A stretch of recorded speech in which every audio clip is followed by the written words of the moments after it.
Então, em termos de transição planetária, o que mais estranho hoje está ocorrendo, a biologia evolucionista tem um conceito chamado especiação. Que diabos significa isso? Há cerca de 10 mil anos atrás não existia uma só espécie do que hoje nós chamamos de cachorro, de cão, de cachorrinho. Há 10 mil anos atrás não existia nenhuma das espécies que hoje nós temos como animais domésticos, os amorosos cãezinhos. Há 10 mil anos atrás existiam 3 espécies de lobo. Uma dessas espécies, chamada lobo cinzento, Canis lupus, essa espécie passou pelo que os cientistas chamam de especiação. Que diabos é?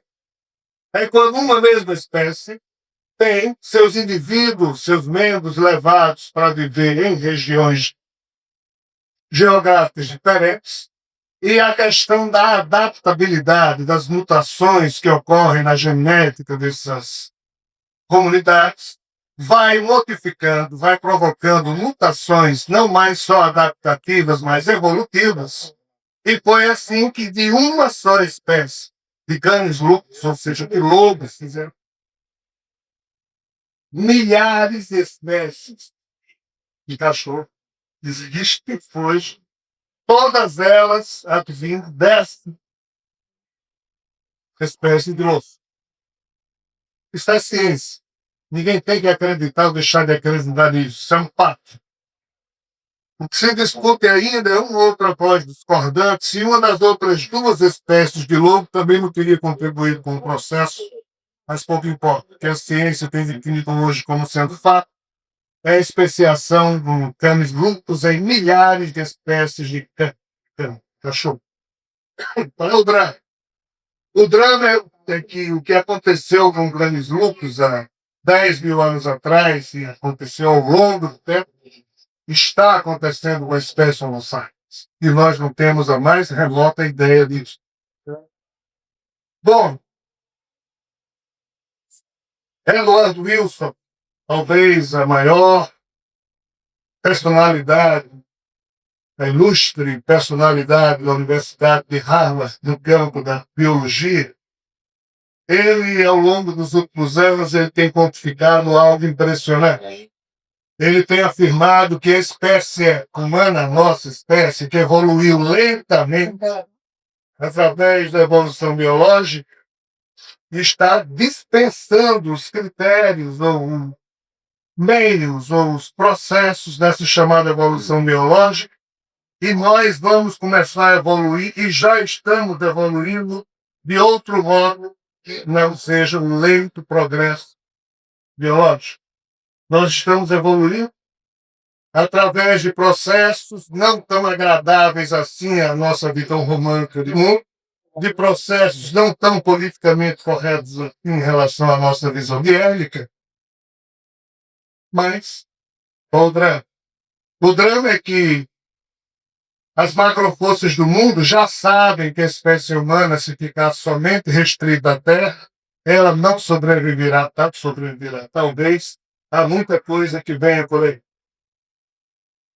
Então, hoje, ano 2016, a NASA já tem diversos casais inscritos para ir morar na Lua, outros tantos casais para viajar para Marte e não voltam. O pessoal da Lua ainda pode voltar para a Terra, mas quem for para Marte não volta. Ou seja, a espécie humana vai começar a colonizar a Lua, Marte, e também casais inscritos para saírem daqui numa nave no ano 2024, 2025, em direção aos confins do sistema solar, sem saber para onde vai. E nessa nave, casais, todos em média de 40 e 50 anos, porque mais novos que isso a NASA não admite, devido às questões de câncer, que seguramente se pegam na viagem desse tipo, pois as naves não protegem de raios ultravioletas, etc. e tal. Mas fora a questão, um casal transar, tiver uma relação sexual numa nave dessa, e um filho nascer, esse filho já vai começar a provocar mudanças no seu corpo, porque no ambiente sem gravidade, ter 2 braços e 2 pernas é absolutamente dispensável e ridículo, porque você não tem nada a fazer com 2 pernas no ambiente sem gravidade, dentro de uma nave. É melhor você ter 4 braços. É melhor você ter 6 braços. Isso implica dizer que, em sendo um fato inevitável, e isso já está academicamente posto, já está estudado, já tem verbos destinadas a isso, ou seja, o que houve com camelutos lá atrás, morando só na regiãozinha, aí os negros começaram a ver como é que se transformaram em cachorrinhos. Nós, Homo sapiens, vamos ter que ir para a Lua, as condições de adaptabilidade irão modificar a genética dos homens e mulheres que ali estiverem, os que forem para Marte em outra situação, os que forem em viagens interestelares, desse tipo de nave, é uma outra situação. A pergunta é, daqui a 30, 50, 60, 70, 90, 100, 200 anos, quantos tipos de seres humanos existirão? Com quantas pernas, cabeças, braços, cabeças? Sim. Então a nossa espécie Homo sapiens, hoje, não é depois, hoje, está passando, vivendo os primeiros momentos desse processo de especiação, e não é expiação, expiação que a gente passa há muito tempo aqui na Terra. E a espiritualidade tem trabalhado esse tipo de assunto porque os espíritos que irão estruturar a nova etapa evolutiva de sobrevivência estratégica da espécie Homo sapiens já estão sendo treinados na espiritualidade há muito tempo. A questão é, por que é que o espiritismo não fala disso? Não tem como falar. Na hora em que as escolas paramédicas, os diretores dessas escolas somente deixam os médicos, entre aspas, receberem notícias daquilo que já está estabelecido como sendo a doutrina espírita, nada de novidade poderá vir e o espiritismo assim está sendo enterrado no estacionamento horizontal pela inconveniência de um tempo, mas pela conveniência do limite das ideias e dos conceitos dos, entre aspas, donos do movimento espírita. Então, em nome de uma falsa pureza doutrinária, um estacionamento intelectual terrível está sendo imposto no espiritismo, e este seria o canal mais moderno, mais seguro em termos de ética, enquanto em contato com a espiritualidade, mas como um médium não pode transmitir nada diferente do que já está posto, a transição pela qual o mundo está passando, o espiritismo não vai acompanhar, não está acompanhando, não acompanhou, e esse é só um exemplo da difícil etapa que nos espera em breves feats. Mas quer dizer que a especiação da espécie Homo sapiens, ou seja, da nossa espécie humana, vai se dar nesse nível, ou seja, as pessoas vão viver na Lua, Marte em naves espaciais e por isso as mutações adaptativas e evolutivas provocarão mudanças na espécie Homo sapiens. Não é só isso, não. Essa é a parte mais agradável. A parte mais estranha vem do que Eduardo Wilson falou. Nós estamos deixando de evoluir através do processo natural e estamos agora escolhendo pela primeira vez na etapa da história humana, na etapa evolutiva da humanidade, nós somos a primeira geração que terá que definir o que diabos a gente considera como sendo humano. Por quê? Porque a terapia genética, o avanço de alternativas de modificação, tipo GRISP, que é uma espécie de terapia genética em que você substitui uma basezinha nitrogenada lá de um códon. Códon é 3 bases nitrogenadas que se juntam para formar milhares de códons, genes só dos 28.869 genes que cada um de nós tem. Então, hoje em dia, você toma um comprimido, recebe uma injeção, aí vai com um agente químico fazer uma modificação em uma dessas bases nitrogenadas. Isso corrige doenças, mas isso também promove disforias complexas. desde o tipo de filho que eu posso querer ter, desde o tipo de ser humano que determinado governo pretende criar para ter exércitos apenas de homens e mulheres acima de 1,90 m, com tantos quilos, com potência muscular tal, com capacidade. Ninguém irá deter isso. Já está acontecendo. As religiões que um dia fizeram bem à evolução da humanidade, hoje estão atrapalhando profundamente o progresso da humanidade por manterem seus fiéis estacionados numa mesmice intelectual absurda, apenas repetindo o que sempre se discutiu, sem se discutir a sério o que de fato importa. Agarradas às questões acessórias e de menor importância hoje, as religiões não tratam dos temas essenciais. Quem questiona se perde, quem questiona não é bem-vindo, quem fala algo diferente é herético, e assim a humanidade vai para um. Ah, mas a espécie Homo sapiens estará passando por esse processo de especiação só porque vai para Marte, para a Lua e para nada, e também porque vai alguém mexer na genética. É só isso? Não, não é. Ainda temos que conviver com o estranho padrão de evolução da tecnologia da computação, que, segundo Ray Kurzweil, segundo cientistas do porte do Sadler e outros, afirmam que aquilo que a gente chama de inteligência artificial, dentro em breve, em algum momento, uma delas vai dizer: ei, eu existo, eu tenho consciência, eu tenho minhas preferências, eu sou alguém. Ou seja, aquilo que a gente vê em filme, aquilo que a gente viu em Blade Runner, aquilo que a gente viu em Eu, Robô, aquilo que a gente vê aí, Transcendência, um computador dizer: ei, eu existo, eu sou alguém.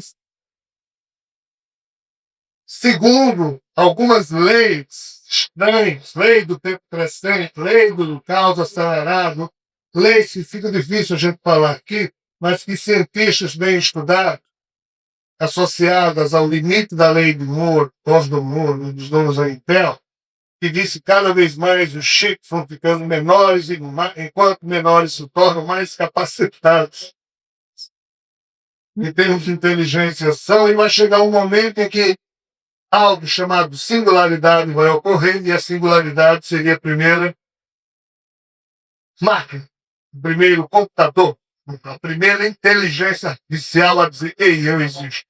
Na hora disso acontecer, sabe o que os cientistas defendem?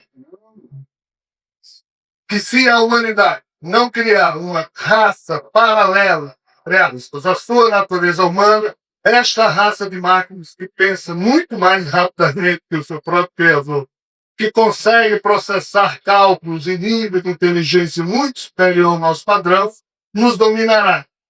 Então, os cientistas propõem que nós, raça humana, já que não podemos desligar mais dos nossos computadores, porque se desligarmos para todos os sistemas de defesa de todos os países, para a aviação comercial, para o sistema bancário, para a vida de todos nós. Em sendo assim, a solução é criar uma raça intermediária entre a raça biológica humana, que somos nós, e essa raça de inteligências artificiais que, a qualquer momento, se é que já não começou o processo, parece que sim. Então, a solução é criar uma raça de homens e mulheres chipados, biônicos, que, em assim sendo, terão condições de lidar com essas máquinas inteligentes. Então, essa coisa que nós chamamos de transição planetária, pela qual nós estamos passando, eu estou analisando aqui para vocês só em dois campos: o campo da biologia e o campo da transcendência computacional.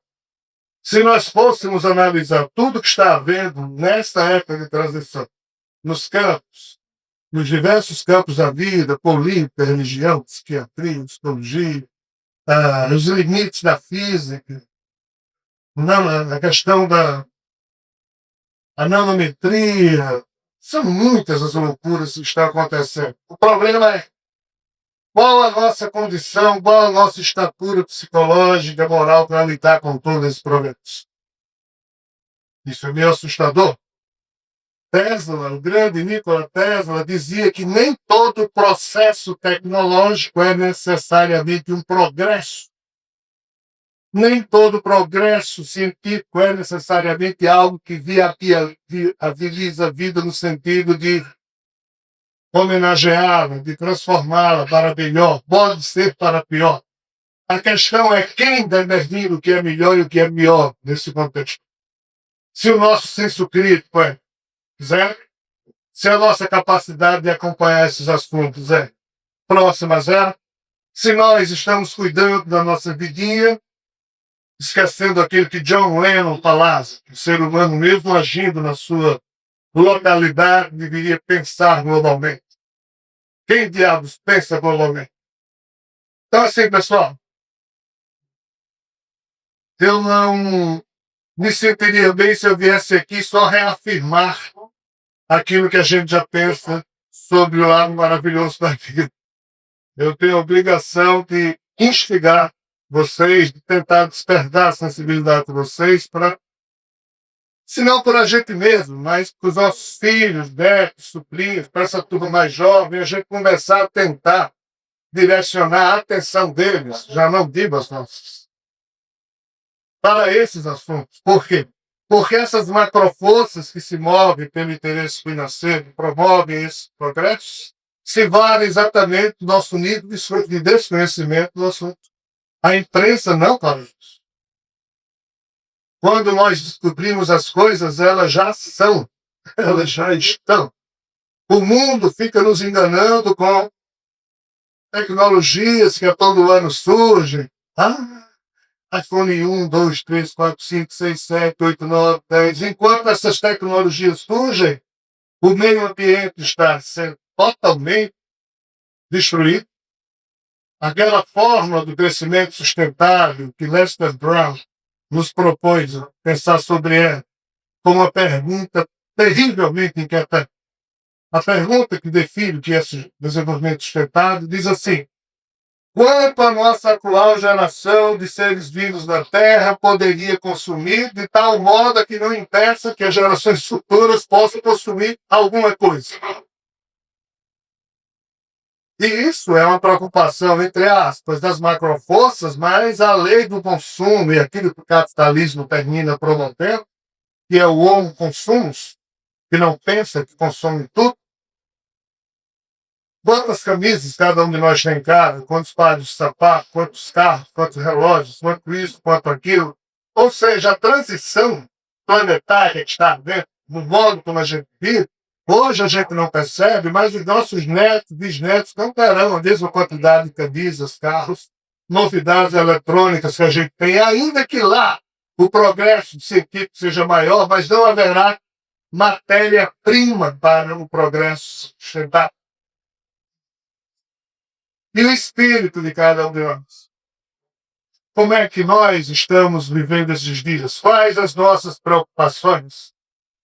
Os nossos pedidos ainda são: Jesus, salve o mundo. Deus, salve o mundo. A toda hora, todo e qualquer tipo de líder religioso pede oração. Oração para quê? A oração já modificou alguma coisa ao longo da história humana?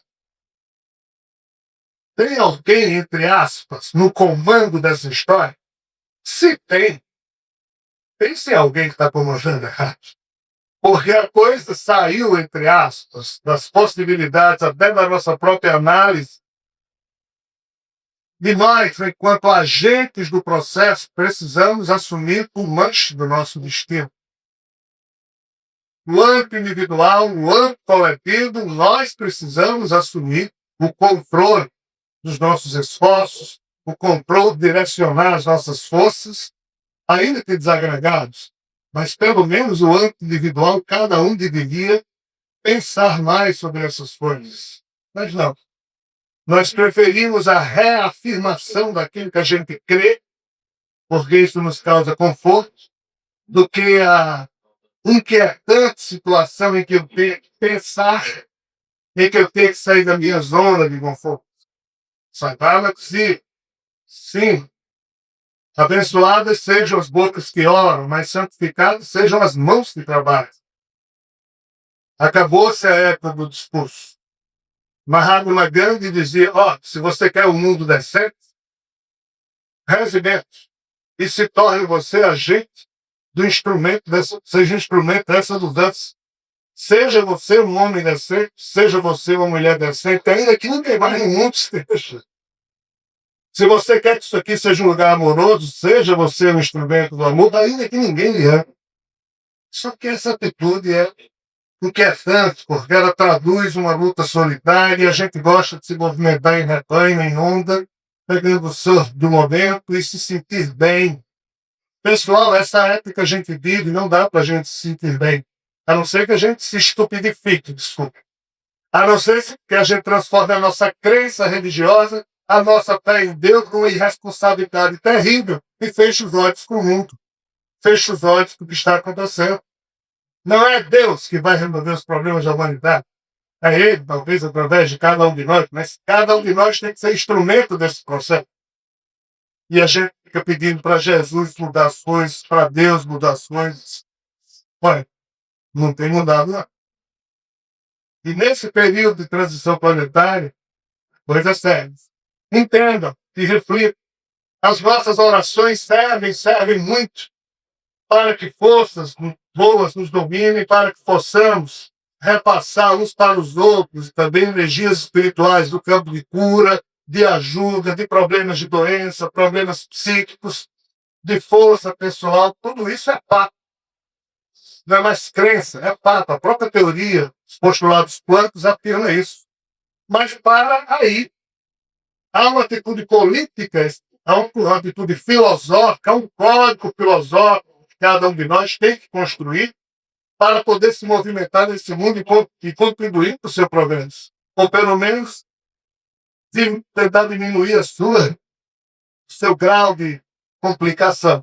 Então assim, pessoal, domingo de manhã, um cara chato chega aqui, logo encheu o saco desse jeito, tentando mexer a sensibilidade de vocês, quando eu poderia estar dizendo aqui, Jesus salva, Jesus é o nosso mestre, é a nossa força, e de fato é. Mas não é só ele que é a força do universo. Cada um de nós somos. Cada um de nós é instrumento da construção da grande mente universal chamada biocosmos inteligente, que os cientistas já estão perto para perceber que de fato é real. O que sai da cabeça de cada ser humano, do coração de cada ser humano, é igual uma pedrinha que, caindo na água de uma bacia, chega até as bordas.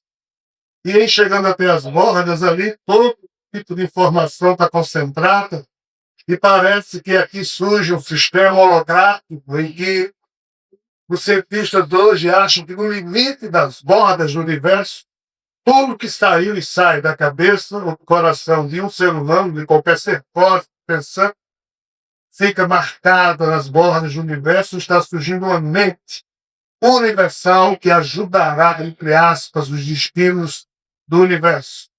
Mas aí dependerá da qualidade da vibração que sai das nossas mentes, dos nossos corações.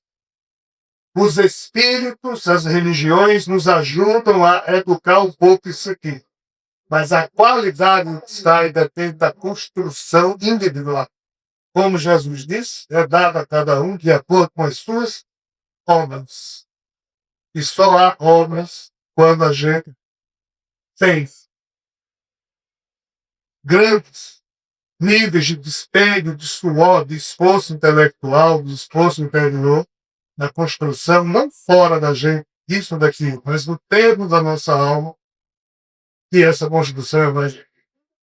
Então, assim, pessoal, peço desculpas por não estar aqui agradando ninguém, por não estar aqui fazendo com que vocês saiam dizendo, que maravilhoso. Não, a minha intenção é que vocês saiam daqui chateados comigo, que vocês saiam daqui pensando um pouco nesse aspecto da vida, porque, para azar de vocês, eu fui solicitado a falar sobre transição planetária.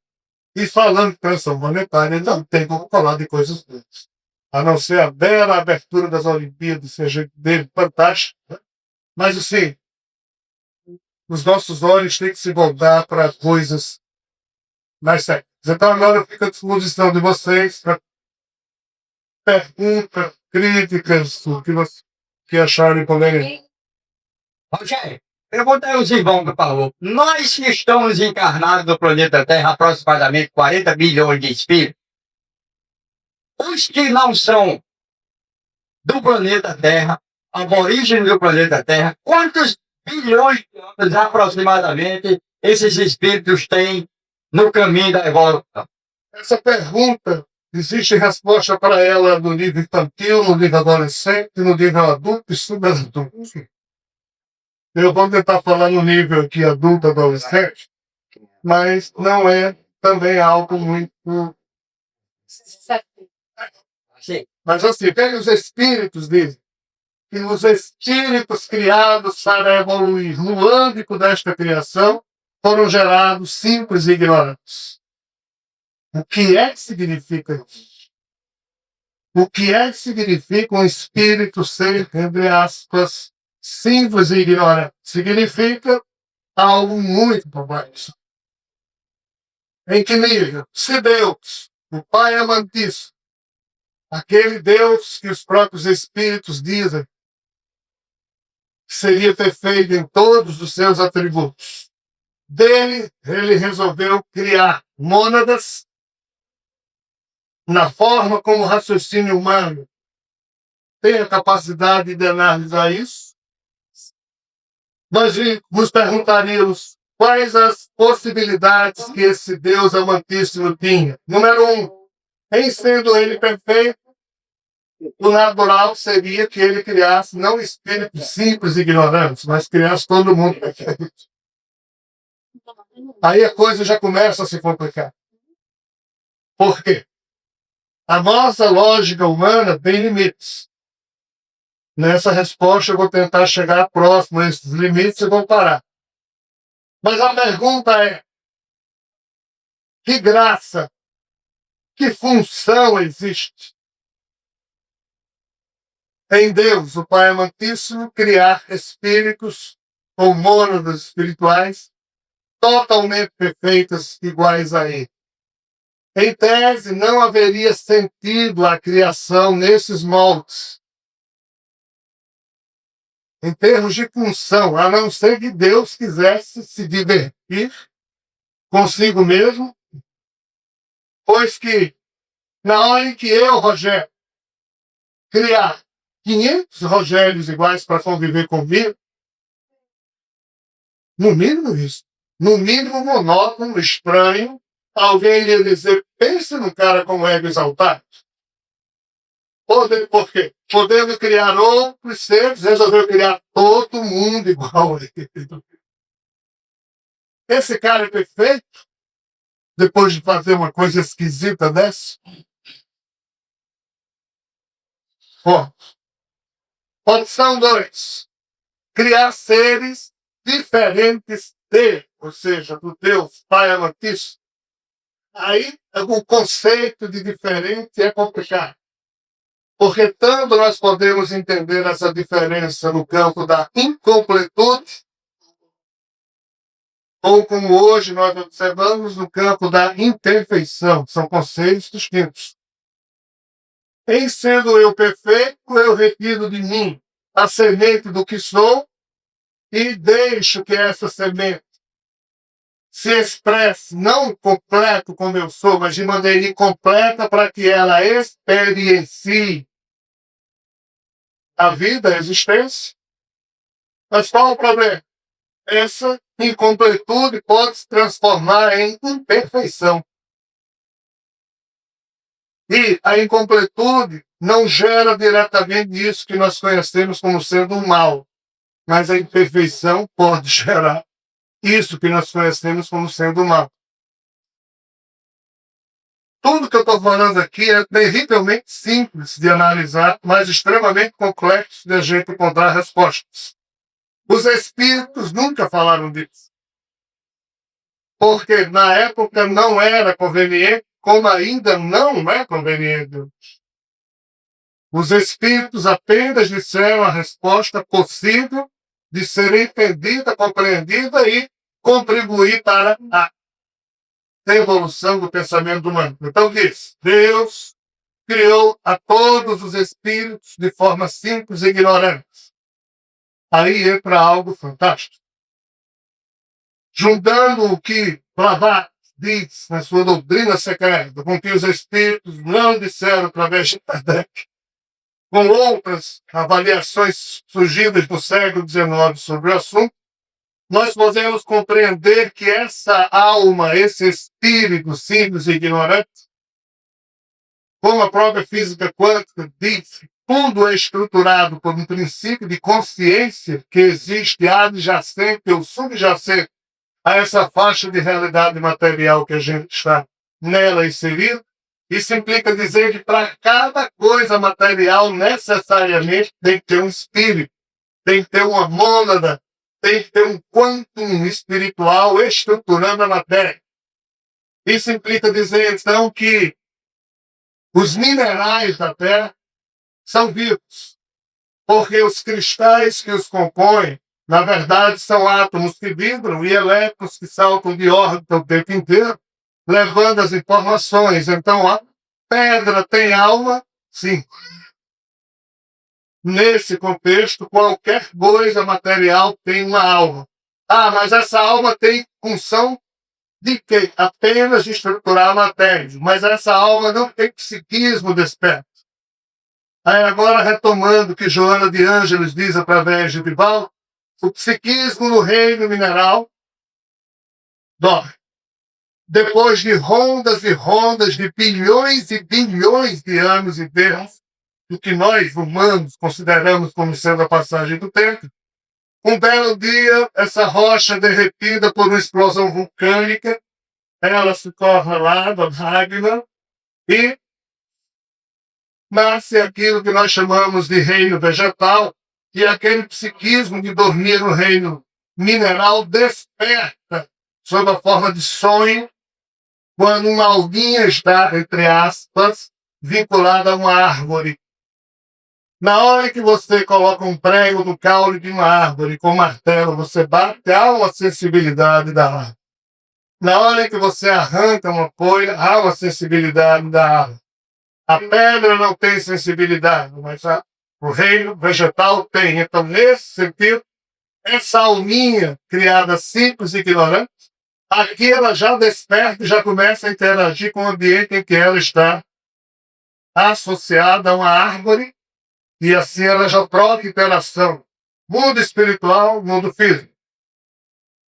Passa-se milhões de anos, aí já não é mais milhões de anos, e um belo dia, essa mesma alminha que um dia foi pedra, que agora foi árvore, ela transmigra para o reino animal e, reestruturando o corpo de uma vaca, de um cachorrinho, de um papagaio, ela desperta agora o seu psiquismo sob a forma de instinto.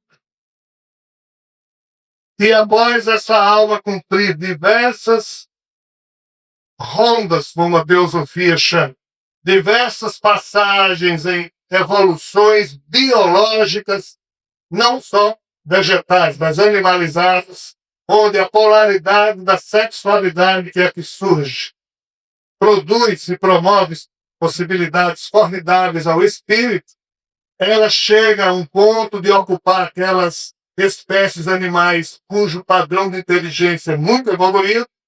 Em algum momento acontece uma transferência de paz e ela passa a não mais encarnar os corpos animais, ela vai para o ser humano. Em indo para o ser humano, ela entra nesse processo de samsara, ou de reencarnações sucessivas, como nós, vinculados à doutrina espírita, chamamos. A questão é quantas encarnações ela tem aqui? Incontáveis. Quantas ela terá até o fim, entre aspas, da eternidade? Incontáveis. A eternidade não tem fim. Krishna, no Bhagavad Gita, nos diz que nunca houve um tempo em que nós então existimos e jamais haverá um tempo em que nós deixaremos de existir. Isso no sentido de que no mais íntimo do nosso espírito reside uma consciência divina adormecida para tornar aquela mônada algo simples e ignorante, para permitir que surja, então, que nós chamamos de livre-arbítrio, pois quem, sendo simples e ignorante, uma alminha vai vivenciando e absorvendo o produto das suas próprias obras. O mérito e o demérito surgem na medida em que, provavelmente, esse Deus, em nos tornando, espiritualmente falando, na sua mais pura essência, almas simples e ignorantes, nos deixou desse grande legado da gente poder se aventurar ao longo da vida. Mas aqui tem um pequeno problema. A vida surgiu aqui na Terra, a vida pluricelular, há exatos 452 milhões de anos atrás, no mar. Durante milhões de anos, essa vida foi evoluindo, aí a primeira espécie de peixe, num belo dia, se transformou em réptil. Aqui surge a primeira noção de cérebro mais complexo, que é o cérebro reptiliano. Esse cérebro reptiliano ficou existindo ao longo de milhões de anos, até que uma nova classe de seres chamada mamíferos surge. Os mamíferos só surgem depois que a evolução promoveu sobre o cérebro reptiliano uma nova camada cerebral que a gente chama sistema límbico, que permite maior sensibilidade ao corpo de uma macaquinha, cuidar com certo zelo do seu macaquinho, de uma leoa, cuidar com certo zelo do seu leãozinho, mas uma jagaroa, esposa do jacaré, não está nem aí para o seu jacarezinho. Por quê? Porque os répteis, o cérebro que eles têm, não tem um padrão de complexidade que permita ao psiquismo das mães répteis terem qualquer tipo de noção de ligação com os filhos que nascem em ovos que elas depositam por aí. Os mamíferos não. Os mamíferos já trazem consigo traços de um amor, traços de um zelo, de um cuidado, que durante mais milhões e milhões de anos, quando surgem os primatas, aí por sobre o cérebro reptiliano, que já estava coberto por um cérebro límbico, permite essa sensibilidade maternal, aí surge o neocórtex, esse cérebro mais exterior que nós temos, que foi evoluindo ao longo dos últimos milhões de anos, em especial do Pleistoceno, que é esse último 1.800.000 anos, e aí os 7 comportamentos básicos que estruturam o psiquismo do ser humano surgiram, e os 7 sistemas que definem o nosso psiquismo foram trabalhados pelos primatas. A questão é, hoje, nós, seres humanos, já vimos desses ramos primatas, transformou-se na espécie Homo sapiens e Adão e Eva se racionalizaram e se tornaram passíveis de o quê? De transformar aquele sentimento que a macaquinha tinha pelo seu macaquinho, que era um zelo consanguíneo animal, natural ao instinto, em algo que a gente chama de amor. Nós, seres humanos, amamos pelo menos os nossos filhos e temos a condição de dar a vida por eles. Tamanho é o nosso amor. Mas observe, isso existe agora. O universo tem 13 bilhões e 800 milhões de anos, do Homo sapiens surgiu há 190.000 anos com essa morfologia, mas o cérebro humano só começou a funcionar, permitir que nós tivéssemos a capacidade de amar há cerca de 48.000 anos. Detalhe, e a mãe não é italiana, tem muito mãe assim. Isso é tragédia. A raça humana, no mais íntimo do cérebro de cada um de nós, o cérebro reptiliano ainda está lá. Todos nós carregamos o cérebro reptiliano da evolução, o límbico, o córtex dos primatas, mas, mesmo sendo seres humanos, como você bem disse, nosso comportamento às vezes é totalmente reptiliano. O comportamento reptiliano é aquele da recompensa imediata, ele não reflete. Tipo alguém come uma boa churrasco, um bom churrasco, não tem mais espaço estomacal, mas na hora que vê o cubinho,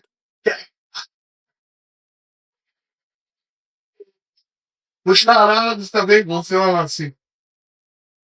Na hora em que vem uma forma humanoide, inclusive forma humanoide, que hoje em dia, eu estava achando evoluída.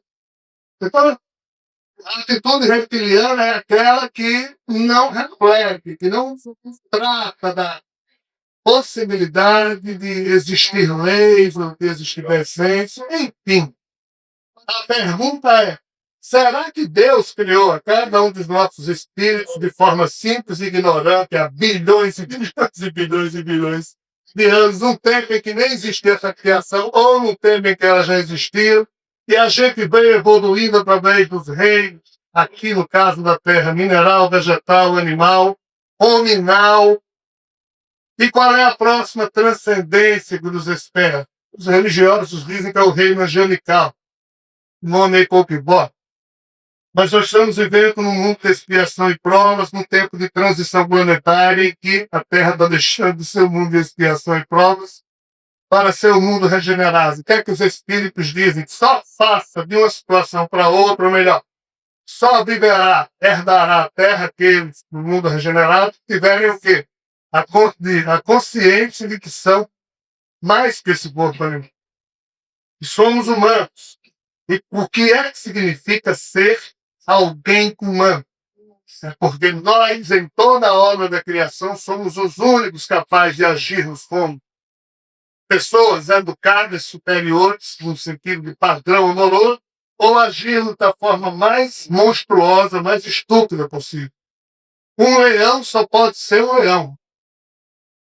Nós, seres humanos, podemos ser o que a gente quiser. A questão é, será que todo esse esforço de Deus foi para nos trazer essa situação? Em fazer com que aquele espírito que ele criou lá atrás, simples e ignorante, hoje fosse exatamente como cada um de nós é, no sentido de termos consciência do que somos, porque compreendo. Uma macaquinha não ama ser macaquinha.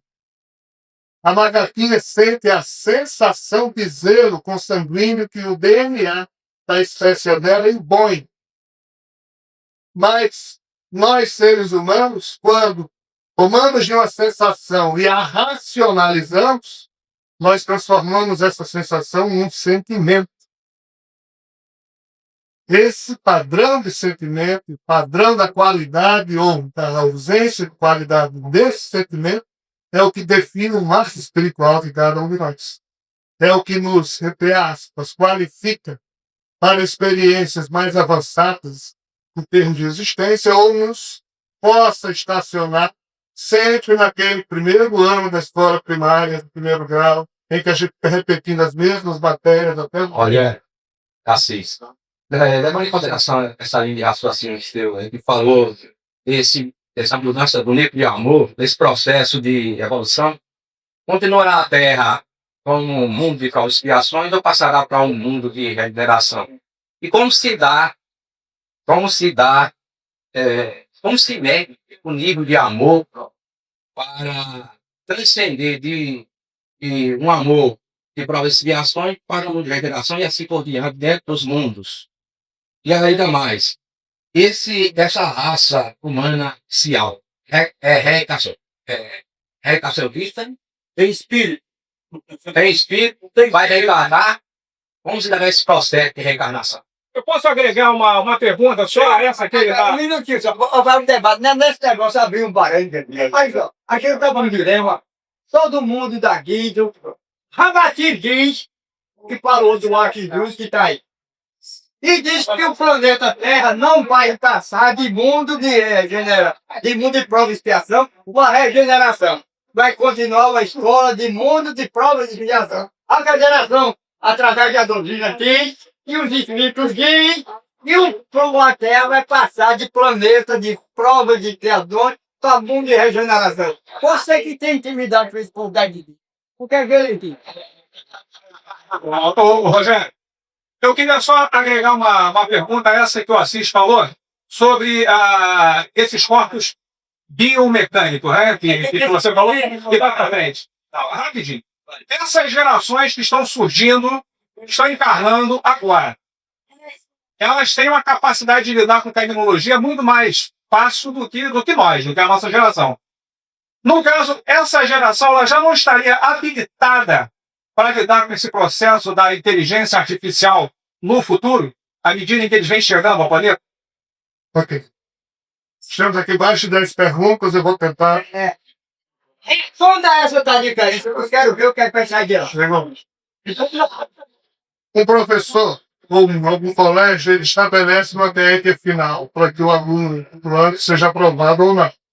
Porque a percepção de amor entre nós são diferentes. Deixa ele responder agora, vamos lá. Então, essa média final, se fosse depender da minha opinião do estudo, como você bem disse, cada um vai dizer uma coisa, cada um vai se achar o prosumo do amor Então, e o defeito dos outros, a gente aponta com muita facilidade. Do nosso, a gente nunca. Então, qual é que a coisa funciona? Segundo, o que é a espiritualidade? Bem dito. E é muito difícil que não seja assim, mas aqui eu tenho que abrir para. Nós não devemos dar por sabido aquilo que a gente e grupo está pretendendo descobrir. Na hora que os espíritos dizem isso, isso vem através de um médium, pode existir problema. Ainda que o médium acerte, às vezes o espírito disse algo incompleto ou errado, o espírito não é perfeito, pessoal. É na real. É um processo de amadurecimento, outros não, então tem santo no sentido de perfeição. Tem santo no sentido fundado, de amor incondicional. Então, assim, o que é que os espíritos dizem? Que desde 1989, quem tem morrido de lá para cá, ao desencarnar, tem 2, 3 amigos, e aí, cara, tudo bem? Rogério, você acabou de morrer, é? Dá pra gente encostar esse termômetrozinho aqui na sua condição perispiritual, só para a gente medir a sua temperatura amorosa. Temperatura amorosa? E essa temperatura amorosa? Não, é porque a quantidade de arquivos que as suas vivências produziram estão todas registradas em você. E assim, tem uma temperatura média e a gente está aqui medindo cada espírito que está chegando aqui na espiritualidade, aqueles que ainda têm condições de ter alguma conversa, para a gente descobrir quanto de amor você conseguiu amelhar no seu próprio espírito, porque, como os espíritos sempre disseram, a única riqueza que a gente, o único tesouro que a gente traz daí para cá é o amor que a gente amealha no próprio coração. Então, assim, se você fez isso, está marcado nos seus arquivos, é só colocar aqui na sua axila espiritual esse termômetro para ver, mas qual a temperatura que tem que dar? De 0 a 10, faixa 1. Se der 1, está aprovado. Mas e se não der 1? Aí você já vai ali com aquele corredorzinho, porque ninguém mais lhe aguenta. e não tem recuperação, não? Ninguém mais lhe aguenta aqui na Terra, porque você está repetindo esse período há muito tempo, já fez todas as recuperações possíveis, todo mundo já nasceu nas outras 500 encarnações, como bonito, feio, importante, pobre, rico, doente, todo mundo já teve as mesmíssimas oportunidades e agora é a hora de medir esta nota final. Então, se você não for tendente ao bem, você pelo menos não tiver acumulado essa volta 1, como média final, você vai para uma outra escola planetária, tentar atender lá, aprender lá o que aqui você não conseguiu. E se você ficar aqui, você vai estar atrapalhando o progresso dos homens. É igual uma classe com 30 alunos em que o professor quer evoluir com a matéria, mas tem lá 5 que fica, não, professor, explica de novo. Tem uma hora que o professor diz, cara, voltem para o ano anterior, porque vocês não têm base para compreender isso. Então, assim, respondendo objetivamente, o que os espíritos dizem, não é que isso vai haver, isso já está havendo.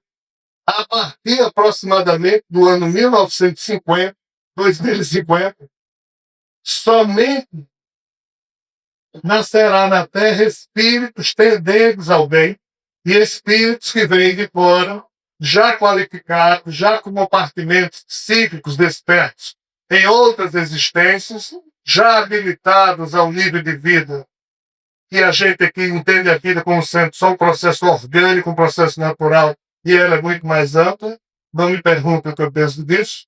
Mas assim, mete-se dessa forma. É uma tecnologia espiritual que vê os méritos e deméritos de cada um, o nível de maturidade espiritual e o nível de amor amealhado no coração. Que entenda uma coisa. Por mais inteligente que o ser humano possa ser, ainda assim ele pode ser o pior dos monstros se ele não tiver amor no coração. Em tendo amor no coração, o amor complementa a nossa burrice ou complementa a falta da arquitetura intelectual que ainda não fizemos. Então, o amor não é importante só porque é tema de música, poesia. O amor é um processo quântico que inibe as nossas feiuras e potencializa as nossas pequenas qualidades. Então, como os próprios espíritos, retomando o que Paulo falou na Antiguidade, Apolônio de Tiana, que ninguém conhece, é uma figura fantástica, e essas coisas todas, o amor não é só um assunto fácil de ser falado, é uma ciência comportamental e quântica que nos complementa em perfeição. Por isso que ele é importante.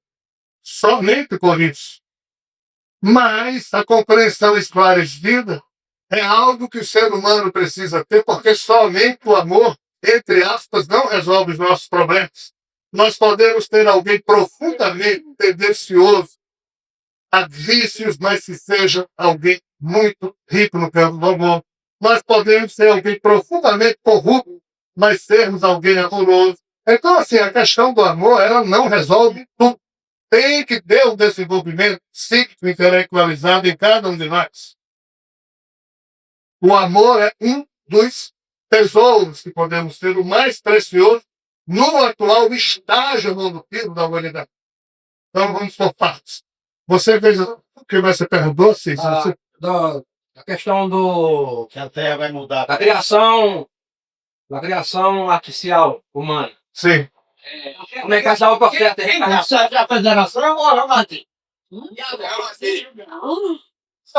Deixa ele falar. O que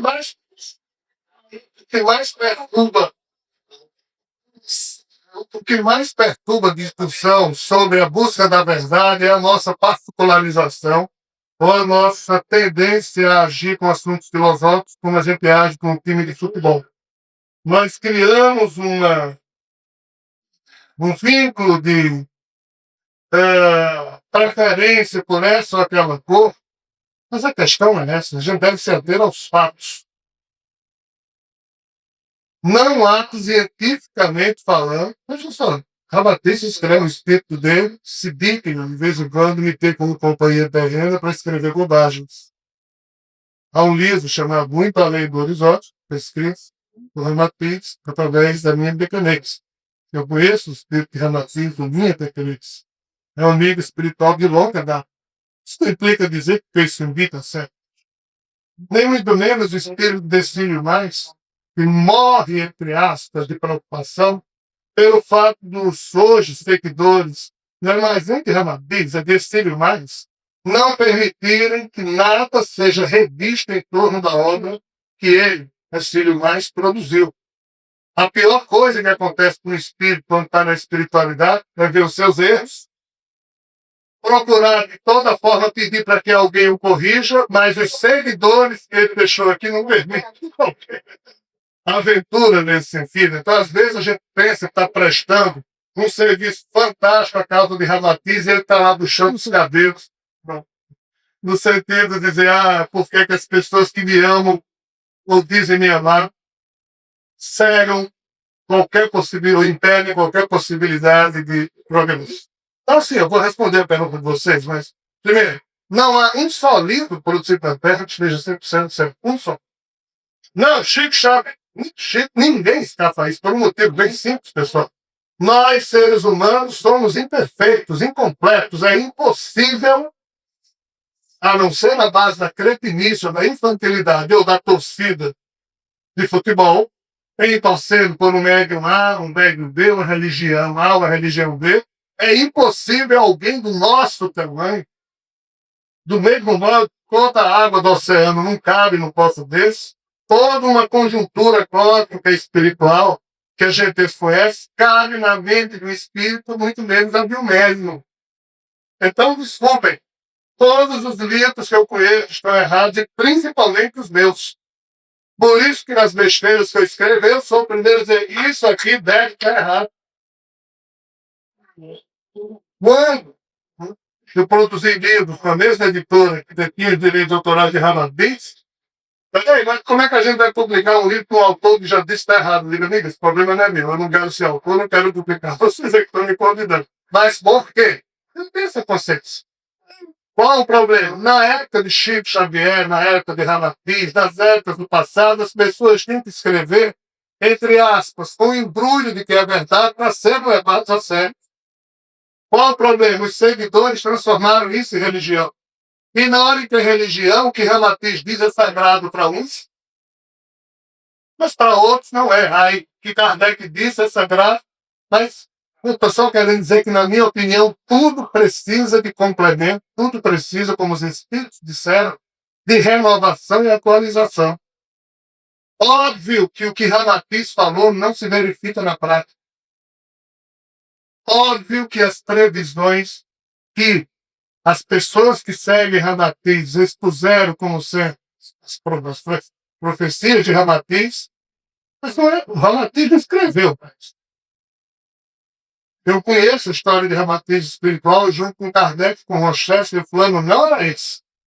É de complemento, não é de desagregação. A revelação espírita está absolutamente correta quando diz.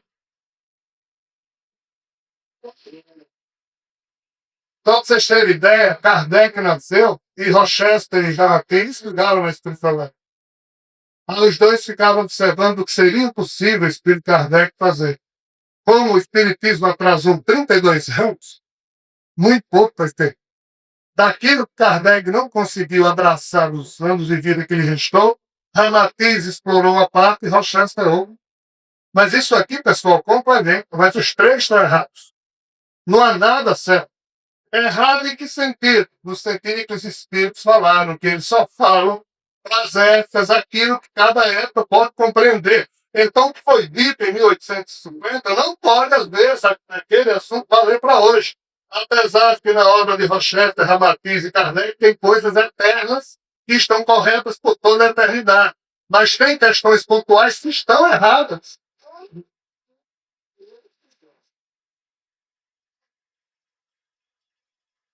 Respondi? Mais alguma coisa, vocês já foram? Gostou da resposta política? Eu vou me candidatar para coisa. A sua eu respondi? Sim. Mas eu previa, eu consegui responder. É com relação à criação da raça humana artificial. Vai ter espírito dessa raça humana. Sim, E o processo de reencarnação, como é que se dará? não é reencarnação. O processo de reencarnação é um pouco carnal. O processo de uma inteligência artificial se assume como sendo alguém, é o processo de implantação espiritual. Vou explicar para vocês. Na hora em que alguém vai nascer, como é que funciona? Esse é alguém que vai nascer, promove uma reunião na espiritualidade, ele é o mentor espiritual dele. Então, Tavares vai nascer. Aí o mentor espiritual Tavares, ó pessoal, estou mandando um e-mail aí para todo mundo que já foi pai, mãe, filho, filha, avô, avó, marido, esposa, amigo, vizinho, tio de Tavares. Amanhã, às 19 horas, setor leste do purgatório, todo mundo lá presente, a gente vai escolher pai e mãe na próxima vida do Tavares. Tudo lá no inferno, espera. Setor purgatório, olha por quê. Aí amanhã, às 19 horas, vai chegar Tavares e o mentor espiritual, aí não vai ninguém.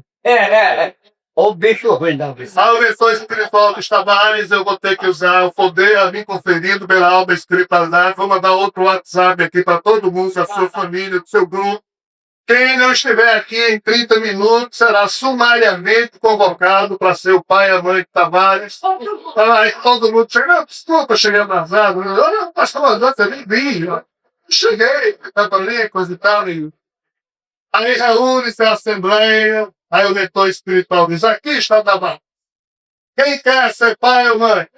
O tudo expôs na cadeira. Ei, pessoal, presta atenção aqui. Quem quer ser pai ou mãe, aumentou o espiritualizou. Vocês estão com essa frescura toda com Tavares? Mas, ó, o que cada um de vocês fez com Tavares? Mandrake é de lascar. Aí quando ele faz mandrake, aí cada um se lembra tudo que errou com Tavares. Daí o mentor começa a mostrar, ó, não é favor nenhum. Alguém aqui ser pai e mãe de Tavares, ser pai e mãe de Rogério, ser pai e mãe de Luiz. Todos somos farinha do mesmo saco, não tem ninguém melhor ou pior.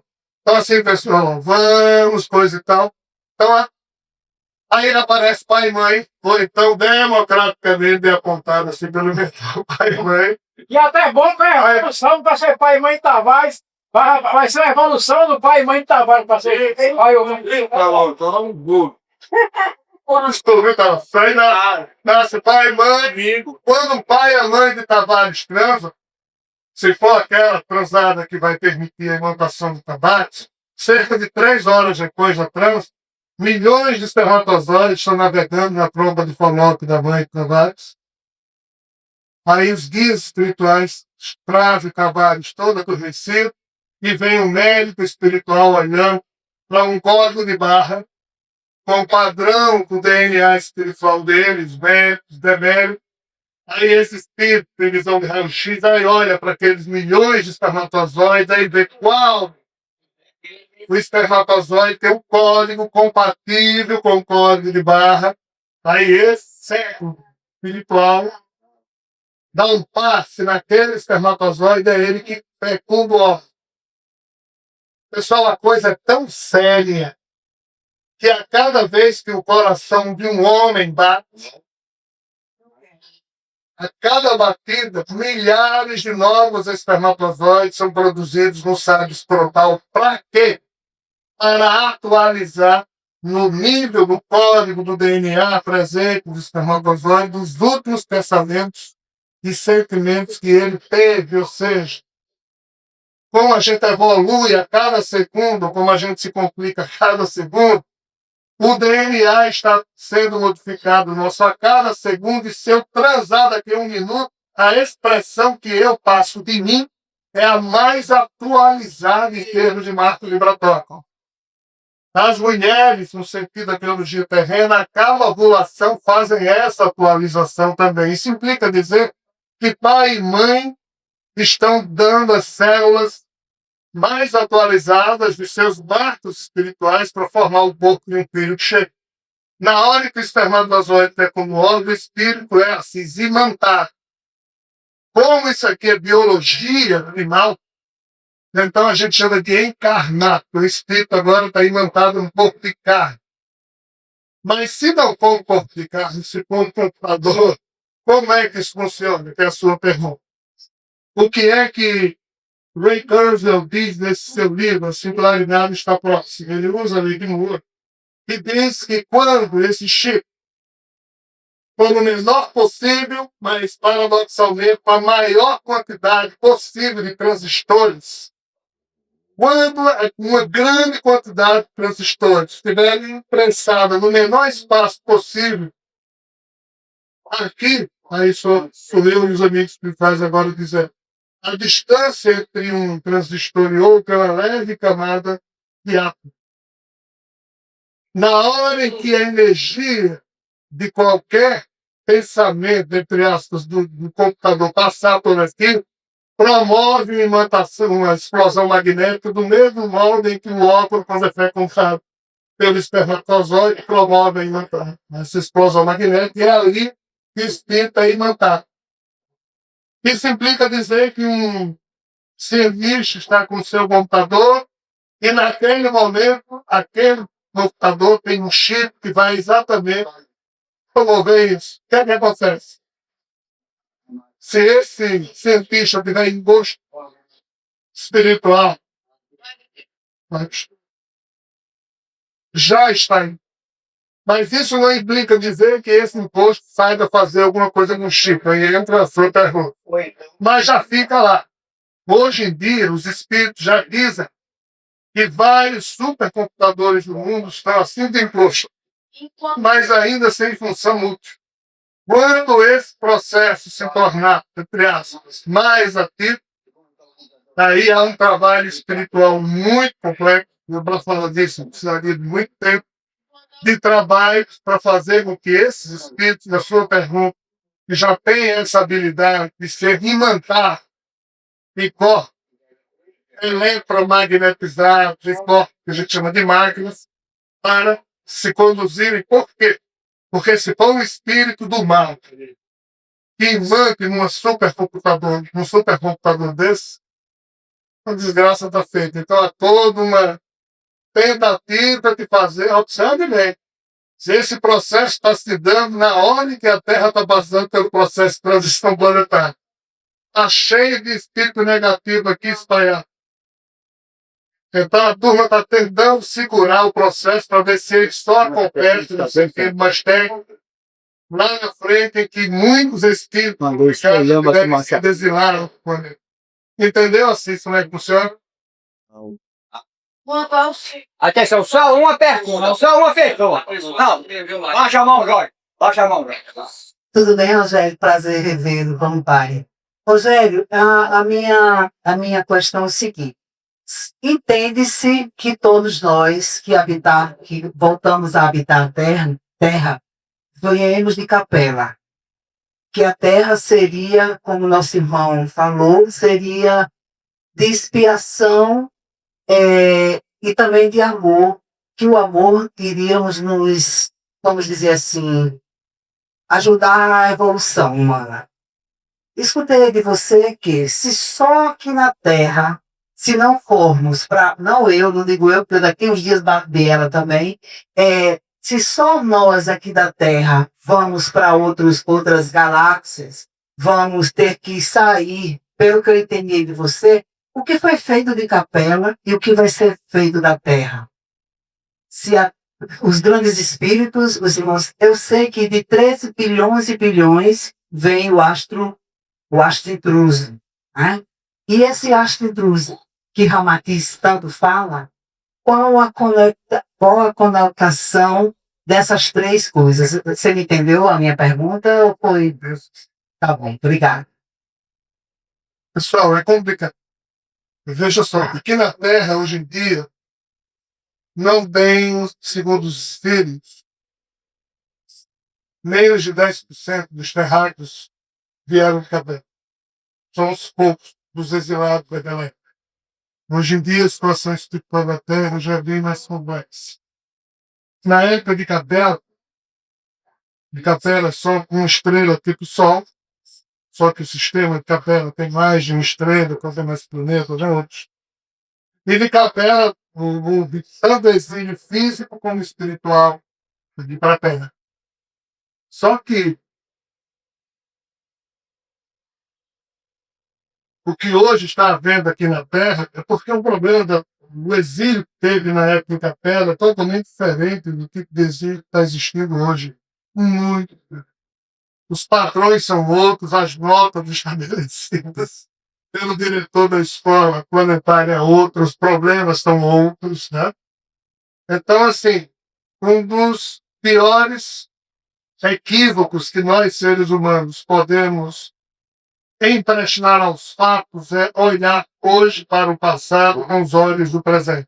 Mas a gente não tem outra alternativa. Qual é a bronca? Quando os capelinos tiveram um problema, a gente pensa que os capelinos eram iguais a gente, mas não é. Os capelinos, eles eram muito evoluídos no sentido da inteligência, mas em termos de senso crítico, razão filosófica, eles não eram tão evoluídos assim. Em termos de amor também. Também não era do jeito que a gente imagina.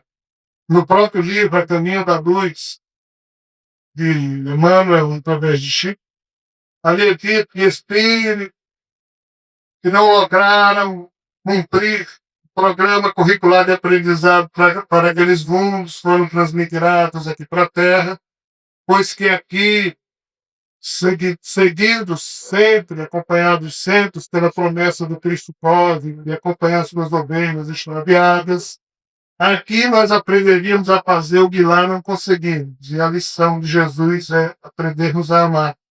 O que implica dizer que ou lá não amávamos, ou o tipo de amor que lá existia não era no mesmo padrão de razão filosófica ou de senso crítico que nós temos aqui na Terra. O assunto é um bocado complexo.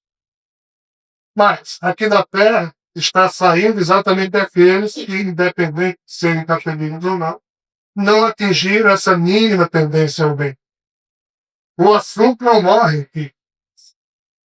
O problema que começou em Capela só vai ser resolvido, parece, daqui a uns bons 18 mil anos.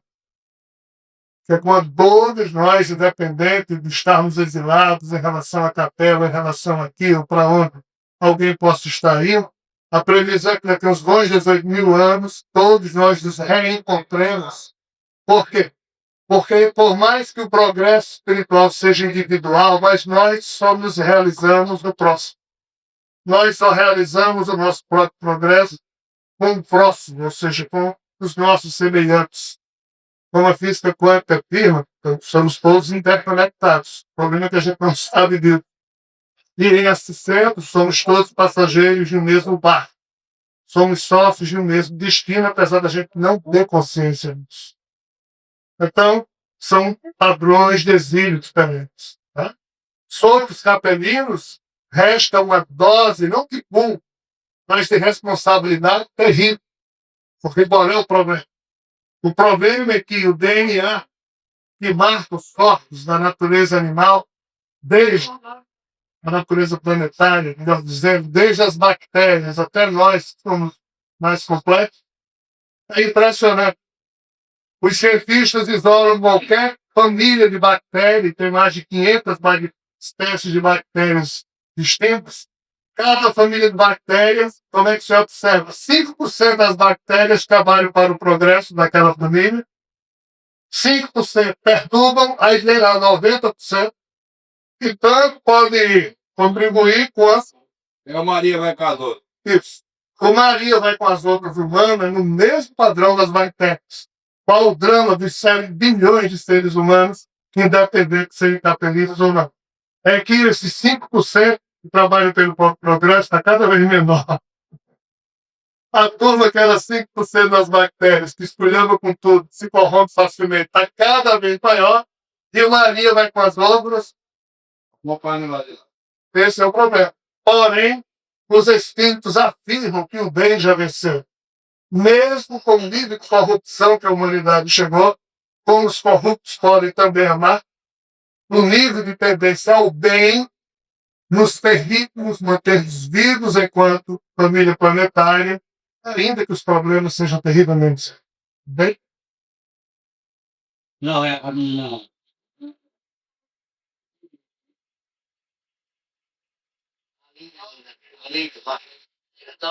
Vamos tanto a história do chip, né? Como você estava falando na evolução, que o chip vai. E já está uma evolução, né? A evolução do chip, ela já é tida no mundo espiritual. E eu queria saber, do seu ponto de vista, do chip espiritual.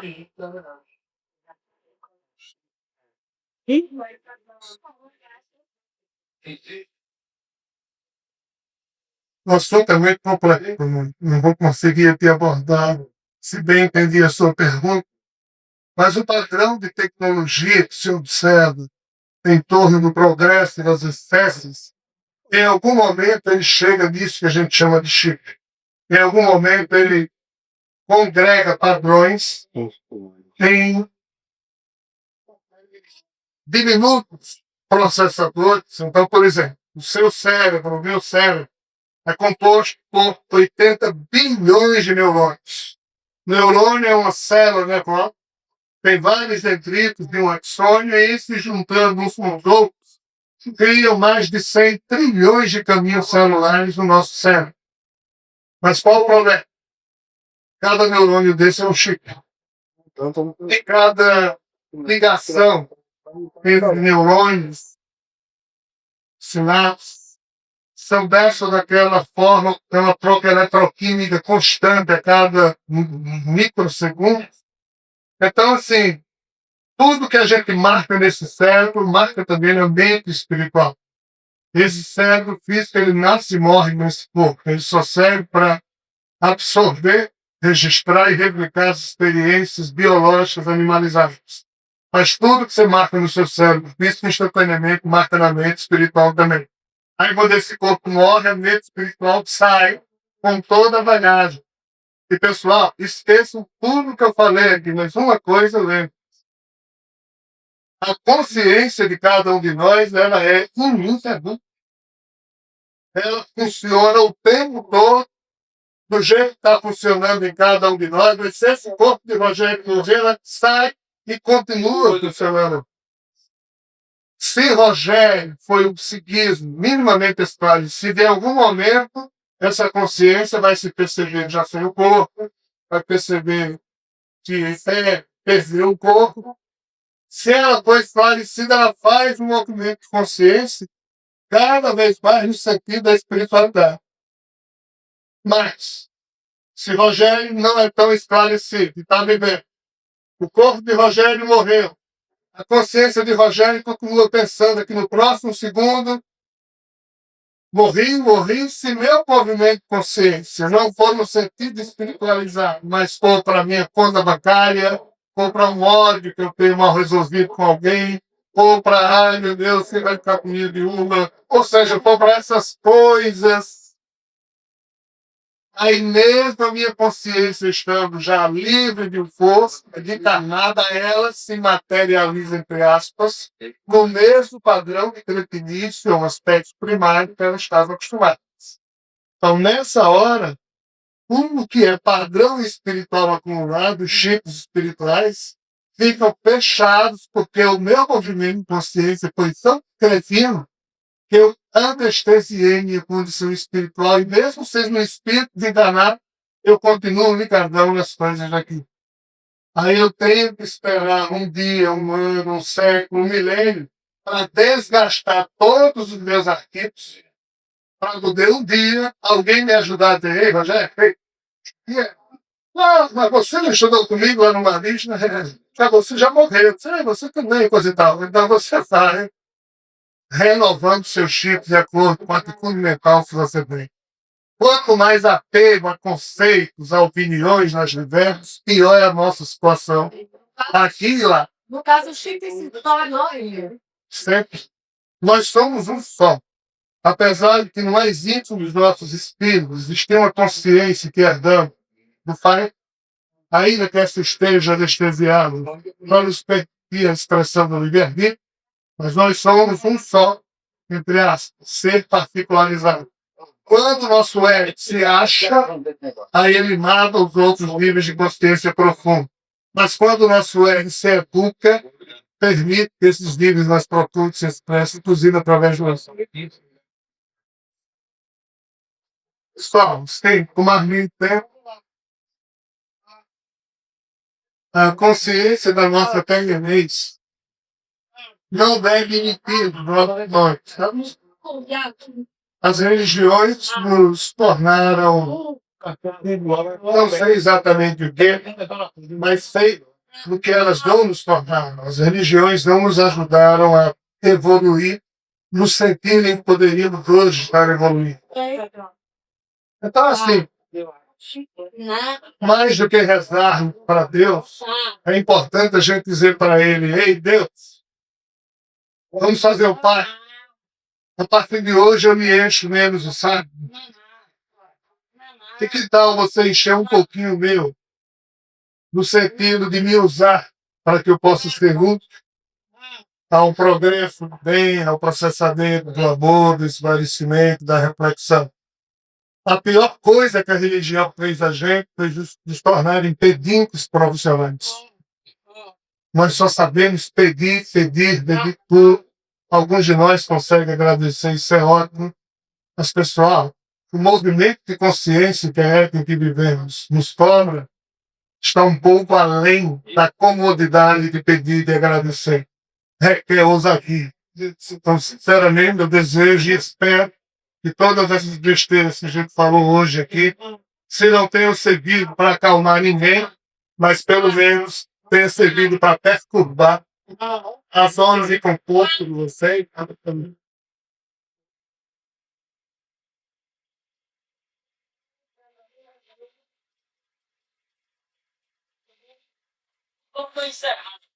Ai, ai, ó. Ah, Tia, mamãe. Esses livros, especificamente, eu escrevi em 1994, salvo engano. Não. Nessa época, a minha experiência não me permitia ver o ser escrito das coisas. Talvez hoje ainda não tem. Mas, assim, existem coisas que fazem parte do aspecto trivial da vida da gente. Existem outras que fazem parte da vida que a gente considera como sendo lembranças sagradas, momentos sagrados. Aquilo foi um momento sagrado. Porque alguém do meu tamanho não tinha e não tem condições de. Mas esse é o problema da espiritualidade. Eles precisam tanto de trabalhadores que até no sem futuro como eu, que o Espírito Deus daquela pede no coração.